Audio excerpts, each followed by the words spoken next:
मी अनिल जगताप। आज आपल्या सर्वांच्या समोर येण्याचं प्रमुख कारण आहे खरीप 2020 आणि 21च्या संदर्भात मुंबई उच्च न्यायालयाच्या छत्रपती संभाजीनगर उच्च न्यायालयामध्ये जे काही 2 प्रकरणं सुरू आहेत त्या संदर्भात सध्या काय स्थिती आहे याविषयी माहिती द्यावी म्हणून मी मुद्दाम आपल्यासमोर आलेलो आहे। जसे की आपण सर्वजण जाणता 2020 मध्ये या जिल्ह्यातल्या 9,48,990 अर्जदार शेतकऱ्यांनी पीक विमा भरला होता। त्यावेळेस बजाज अलायन्स पीक विमा कंपनी होती। 72 तासात शेतकऱ्यांनी पूर्वसूचना दिल्या नाहीत म्हणून या जिल्ह्यातल्या केवळ 79,000 शेतकऱ्यांना 56 कोटी रुपयाचे वाटप झाले होते। त्यावर्षी केंद्र, राज्य आणि शेतकऱ्याचा हिस्सा मिळून पीक विमा कंपनीला 639 कोटी रुपये गेले होते। या संदर्भात उच्च न्यायालयात आणि नंतर सर्वोच्च न्यायालयात याचिका दाखल झाल्यानंतर धाराशिव जिल्ह्यातल्या शेतकऱ्यांना प्रति हेक्टर 18,000 रुपये देण्याचे आदेश उच्च न्यायालयाने आणि सर्वोच्च न्यायालयाने दिले होते। कंपनीने 376 कोटी रुपये दिले, मात्र उर्वरित रक्कम पीक विमा कंपनी देत नव्हती म्हणून तत्कालीन जिल्हाधिकाऱ्यांनी कंपनीविरुद्ध महसूल कारवाई सुरू केली होती।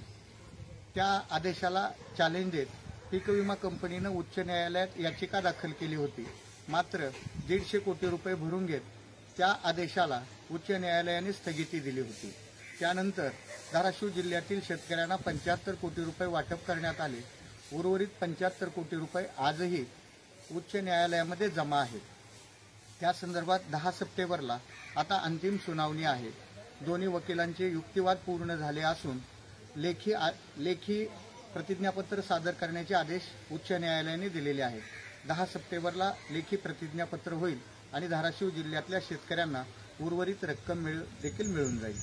2021 मध्ये बजाज अलायन्स पीक विमा कंपनीनं धाराशिव जिल्ह्यातील शेतकऱ्यांना केंद्रीय परिपत्रकाचा आधार घेत केवळ 50% रक्कम दिली होती। त्याविरुद्ध जिल्हाधिकाऱ्यांनी आणखी 50% रक्कम देण्यासाठी उच्च न्यायालयात आरआरशी कारवाई केली। त्याला देखील कंपनीनं उच्च न्यायालयामध्ये आव्हान दिले होते। त्याला स्थगिती दिल्यानंतर आता ते प्रकरण पूर्णपणे चाललेलं असून 374 कोटी रुपयांसाठी उच्च न्यायालयात सुनावणी पूर्ण झालेली आहे। कधीही आदेश येऊ शकतो।